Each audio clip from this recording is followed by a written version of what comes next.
Halo teman-teman semuanya, selamat datang di video selanjutnya dalam kategori MBTI. Nah, di video kali ini kita akan membahas tentang 8 fungsi kognitif beserta dengan bagaimana cara kita mengurutkannya. Selain itu juga kita akan membahas secara mendalam bagaimana kita menanggapi interaksi kita dengan dunia luar. Hal ini meliputi perceiving dan judging. Jadi ada orang yang tipenya itu perceiving atau menerima informasi terlebih dahulu, kemudian baru judging.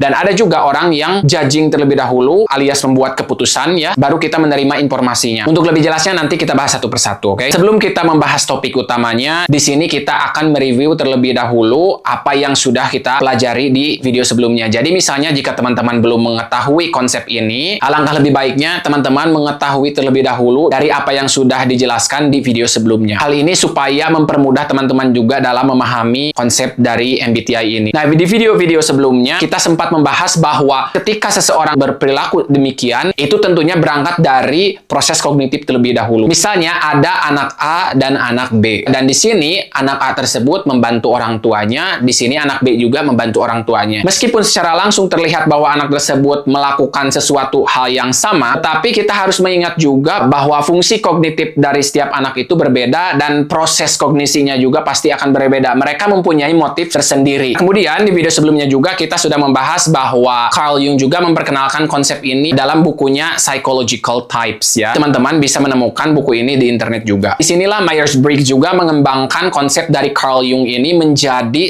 16 tipe kepribadian. Dan tentunya ini berangkat dari 8 fungsi kognitif yang akan kita bahas sekarang. Berdasarkan dari teori MBTI ini, ketika kita ingin melakukan interaksi dengan dunia luar, secara umum terdapat 2 respons ya. Yang pertama itu ada perceiving dan yang kedua ada judging. Dan tentunya masing-masing dari kita memiliki kedua hal ini. Namun perlu diingat bahwa setiap orang itu memiliki prioritas masing-masing. Nah, di sini yang dimaksud dengan perceiving yaitu kita menerima informasi terlebih dahulu. Sementara yang dimaksud dengan judging di sini kita mengambil keputusan. Jadi ada orang yang menerima informasi terlebih dahulu, kemudian mereka memutuskan, tetapi ada juga orang yang memutuskan terlebih dahulu, kemudian barulah mereka bisa menerima informasi tersebut. Dari kedua respons ini, tentunya diturunkan menjadi dua-dua. Jadi, jika teman-teman misalnya dominan dengan perceiving, itu akan terbagi menjadi 2 lagi. Ada yang sensing dan intuition. Kemudian untuk judging, itu ada thinking dan feeling. Nah, kita akan bahas dulu dari perceiving. Orang yang menerapkan pendekatan ini dengan dunia luar, mereka akan menggunakan sensing dan intuition mereka. Tapi tentunya di sini ada prioritas juga. Jadi, ada orang yang memprioritaskan sensing terlebih dahulu, kemudian intuition, atau sebaliknya ada yang intuition terlebih dahulu, kemudian sensing. Lalu apa yang dimaksud dengan sensing di sini? Orang yang fokus pada fakta, detail, konkret, menerima informasi berdasarkan dari panca indera. Misalnya, ketika saya melihat sendok, ya udah itu sendok. Ketika saya melihat komputer, ya udah itu komputer. Jadi orang dengan tipe sensing ini mereka menerima informasi itu berdasarkan dari apa yang mereka lihat sebenarnya. Sementara orang yang tipenya itu intuition atau intuisi dalam bahasa Indonesianya ya, orang yang fokus pada pola, konsep, kemungkinan. Mereka bukan hanya melihat fakta yang sudah ada, justru mereka melihat konsep atau kemungkinan atau pola atau arti di balik itu. Untuk contoh sederhananya misalnya ketika kita melihat sebuah pohon, orang sensor atau sensing di sini ya, mereka hanya melihat pohon karena mereka memprioritaskan sensing berdasarkan dari apa yang mereka lihat, ya sudah itu pohon. Orang yang intuitif di sini ketika mereka melihat pohon, mereka melihat arti yang lebih mendalam. Misalnya mereka itu melihat SDG atau Sustainable Development Goals atau apapun yang menurut mereka itu memiliki makna. Dan tentunya orang yang memprioritaskan intuisi ini lebih bertanya, mengapa ada pohon? Bagaimana bisa ada pohon seperti ini? Dan perlu kita pahami juga bahwa masing-masing orang yang tipe sensing dan intuisi ini tentunya ada kelemahan dan kelebihannya. Misalnya seseorang dengan tipe sensing ini, mereka kekuatannya itu lebih fokus pada detail dan tidak terlalu overthinking juga. Berbeda dengan orang yang intuitif. Ketika mereka berpikir terlalu mendalam dan ujung-ujungnya mereka terlalu overthinking. Jadi ada kelemahan dan kelebihannya juga dari masing-masing fungsi tersebut. Nah, orang dengan tipe judging ini terbagi 2 juga. Ada yang thinking, ada yang feeling. Orang yang tipe thinking ini atau pemikir ya, mereka mengambil keputusan berdasarkan logika dan objektivitas kayak gitu. Jadi mereka sangat objektif sekali. Kemudian ada juga orang yang dominannya itu lebih ke feeling. Jadi mereka mengambil keputusan berdasarkan nilai dan hubungan antar manusia. Nah, dari kedua cara merespon merespon interaksi dari luar ini, antara thinking dan feeling, tentunya ada kelemahan dan kelebihannya juga. Misalnya, orang yang dominannya itu thinking, mereka akan menekan feeling. Orang yang merespon dengan thinking, mereka cenderung lebih kaku, dan tentunya kelebihan mereka itu sangat objektif. Sementara itu, kelebihan dari orang yang dominannya itu feeling, mereka akan lebih mempertimbangkan bagaimana hubungan mereka sendiri dengan dirinya sendiri dan dengan orang lain juga. Nah, dari semua hal ini, sensing, intuition, thinking, dan feeling, yang harus kita pahami bahwa kita memiliki semua respons ini, tetapi pastinya ada yang ditekan dan ada yang lebih dominannya. Nah, setelah kita memahami bagaimana cara kita merespons dunia luar, selanjutnya di sini yang perlu kita ketahui yaitu orientasi fungsi kognitif. Sebelum kita masuk ke 8 fungsi kognitif ya. Seperti yang sudah dibahas di video sebelumnya juga, bahwa setiap fungsi kognitif itu bisa dimasukkan ke dalam introvert atau extrovert. Jadi ada orang yang lebih dominan memperhatikan ke dalam keadaan batinnya, dan juga ada orang yang fokus ke dunia luar dan mengabaikan dunia batinnya. Dan itulah yang disebut dengan introvert dan extrovert. Ini hanyalah energi. Dan dari setiap fungsi kognitif nanti ada extrovert dan introvertnya. Nah, setelah kita memahami konsep introvert ya, extrovert, dan bahkan judging dan perceiving, kita masuk ke fungsi kognitifnya yang sudah kita bahas tadi. Ada thinking, feeling, intuition, dan sensing juga. Dari keempat ini dikali 2 antara extrovert dan introvert. Jadi semuanya ada 8 ya. Nah, fungsi kognitif pertama yaitu sensing. Di sini kita fokus terlebih dahulu pada introverted sensing ya. Seperti tadi yang sudah disebutkan bahwa ketika kita berbicara tentang sensing, kita berbicara tentang panca indera. Dan ketika kita berbicara tentang panca indera, kita menerima informasi tersebut dari apa yang bisa kita amati. Jadi yang dimaksud dengan introverted sensing di sini yaitu masalah kita mengingat pengalaman, pola masa lalu berdasarkan dari panca indera kita. Berbeda dengan extroverted sensing di mana mereka merespons langsung pada lingkungan. Untuk contoh yang lebih sederhananya seperti begini. Introverted sensing itu identik dengan comfort zone yang menurut panca indera kita itu nyaman. Dan mengapa hal ini terkait dengan pengalaman? Karena di sini kita nyaman dengan apa yang kita biasa lakukan. Misalnya ketika kita pindahan rumah, orang yang terbiasa menyimpan pot bunga di sudut, nah orang yang introverted sensing ini mereka akan terbiasa menaruh pot bunga tersebut di sudut lagi walaupun berada di rumah yang baru. Jadi hal ini lebih identik dengan rutinitas juga, pengalaman. Jadi mereka tidak ingin keluar dari comfort zone mereka. Nah, itulah yang menjadi tantangan mereka sebenarnya. Nah, ketika kita berbicara tentang extroverted sensing di sini ya, energi yang berlawanan dengan introvert ini, mereka justru ingin mengubah letak pot bunga tersebut. Karena apa? Di sini yang mereka fokuskan, mereka ingin mengalami hal-hal yang baru dan identik juga dengan kebebasan. Nah, kita lanjut saja ke fungsi kognitif selanjutnya yaitu intuition ya, masih dalam kategori perceiving. Intuition juga di sini terbagi 2, ada introverted intuition, ada extroverted intuition. Seperti yang sudah disebutkan sebelumnya bahwa intuisi ini adalah masalah pola dan melihat makna di baliknya daripada kita mengamati sesuatu seperti sensing. Orang yang intuitif juga terbagi menjadi 2, ada extroverted intuition, ada juga introverted intuition. Yang akan kita bahas pertama di sini introverted intuition. Yang dimaksud dengan introverted intuition di sini mereka yang fokus melihat pola pada satu jalur. Jadi kalau sudah ada visi kedepannya itu ditentukan, we stick to that plan. Untuk metafor sederhananya itu seperti begini. Kita berada dalam gua dan goalnya kita itu ingin keluar dari gua tersebut. Jadi sebagaimanapun gelapnya gua tersebut, mereka akan mencari jalan bagaimana caranya keluar tersebut. Mereka pasti fokus. Jadi mereka tidak akan mudah terdistraksi. Sementara yang dimaksud dengan extroverted intuition di sini yaitu kita melihat banyak kemungkinan. Jadi di sini kita memunculkan ide-ide kreatif. Karena energinya itu keluar, intuisi yang dihasilkannya itu berupa ide-ide daripada fokus satu. Nah, sekarang kita lanjut ke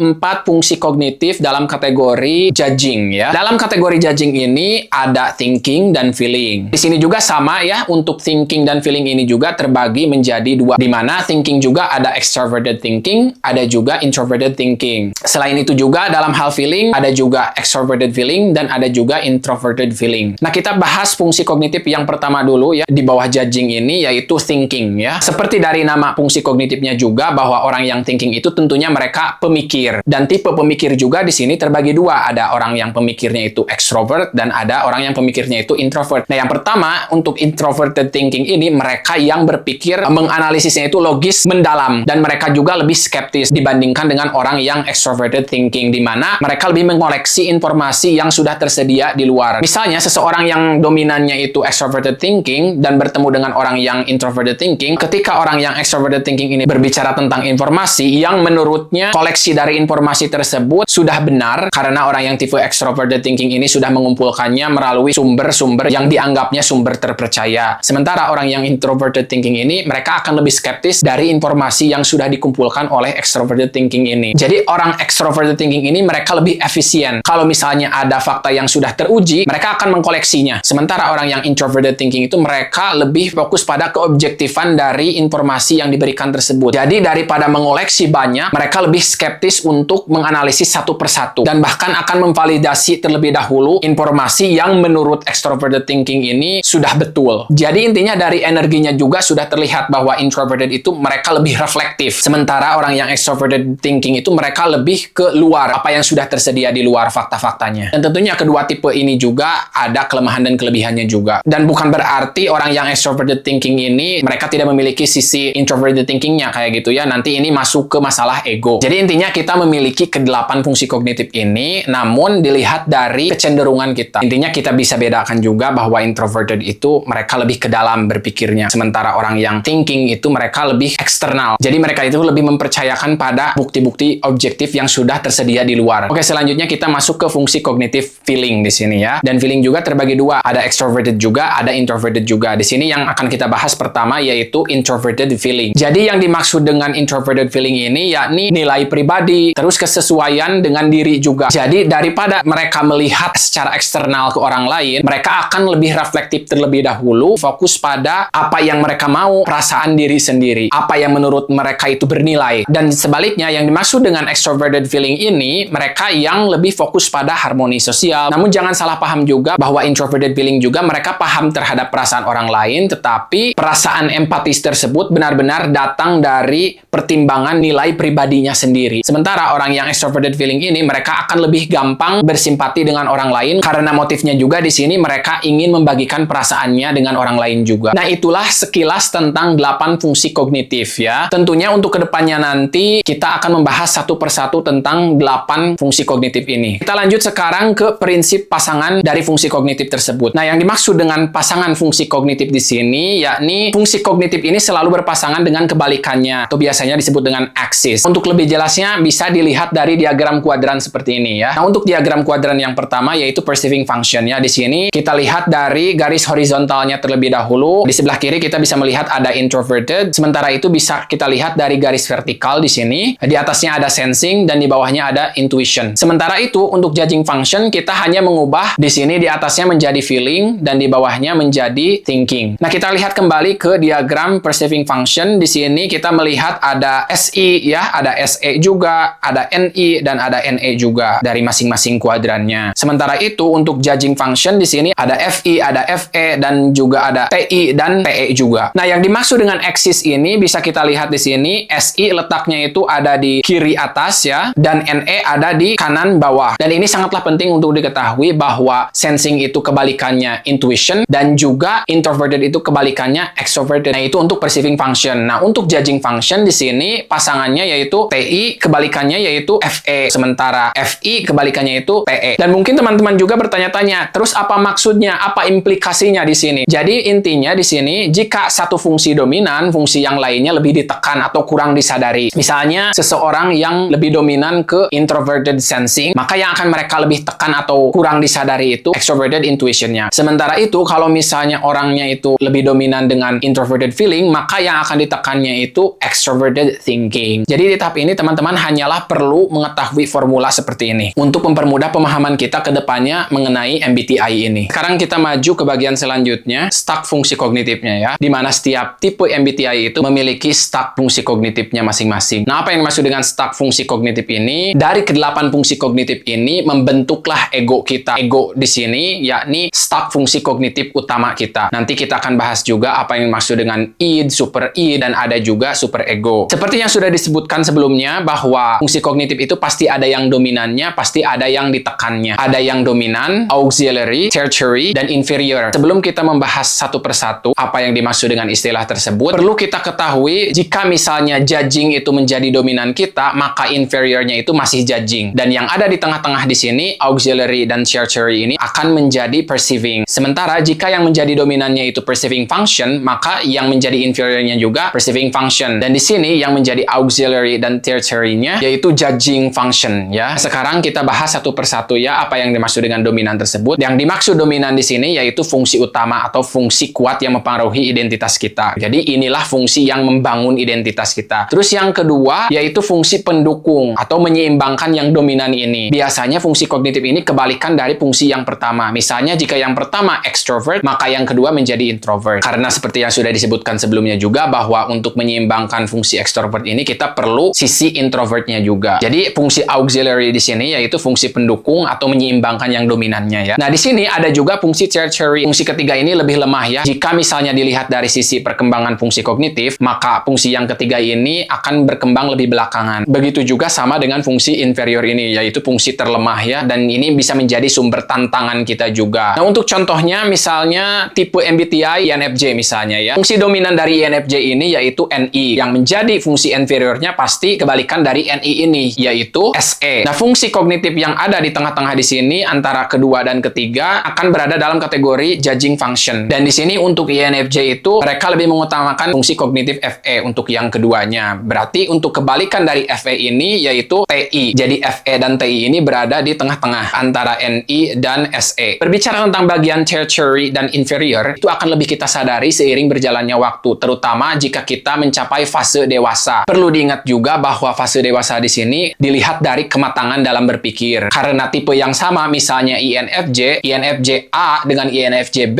belum tentu memiliki perkembangan fungsi kognitif yang sama karena lingkungan juga akan mempengaruhi perkembangan fungsi kognitif mereka. Jadi perlu kita ingat juga bahwa kita pernah mendengar orang dewasa tetapi berpikirannya itu seperti anak kecil, dan itu memang benar adanya karena kematangan fungsi kognitif itu dilihat dari bagaimana kita menyadari ego kita, dan itu merupakan salah satu cara untuk mematangkan kemampuan berpikir kita seperti begitu. Sehingga ketika kita berinteraksi dengan dunia luar itu akan lebih bijak. Selanjutnya kita akan membahas tentang kode MBTI ini. Bagaimana kita bisa mengetahui fungsi kognitif ini dilihat dari tipe MBTI-nya. Misalnya ketika kita mengetahui ENFJ, bagaimana kita bisa mengetahui fungsi kognitifnya dari ENFJ ini. Dan itu konsep yang sangat penting sekali. Karena disinilah MBTI itu dianggap sebagai pseudoscience dikarenakan kita tidak melihat dari fungsi kognitifnya. Sementara jika kita melihat dari fungsi kognitifnya, ini sudah well established theory. Jadi bukan hanya menebak-nebak misalnya ENFJ itu orangnya seperti ini. Jika kita menjudge ENFJ itu seperti ini tanpa ada landasan, maka itu dianggap sebagai ilmu semu. Nah, yang harus kita ketahui dari dikotomi MBTI ini yaitu